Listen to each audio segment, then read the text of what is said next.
Tensions between Pakistan and Afghanistan have sharply escalated in recent days, with both sides carrying out cross-border military strikes. Pakistan says it launched airstrikes targeting militant bases inside Afghan territory after deadly attacks on its forces. Afghan authorities deny sheltering militants and say they responded with drone and artillery strikes against Pakistani military positions. Both governments report casualties, but figures differ. Pakistani officials have described the situation as open war, signaling that this is no longer just limited border firing, but a publicly acknowledged and serious military confrontation.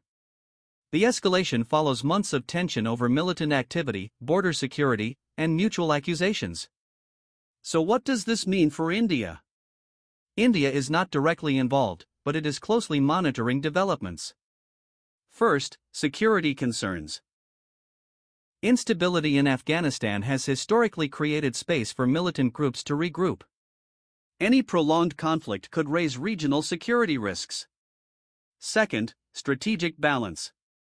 If Pakistan shifts more military focus to its western border, it could temporarily alter regional dynamics. However, prolonged instability may also create unpredictability across South Asia. Third, economic and diplomatic interests. India has invested in connectivity projects linked to Afghanistan and Central Asia. Continued fighting could disrupt long-term regional plans. For now, the conflict remains intense but contained between the two countries.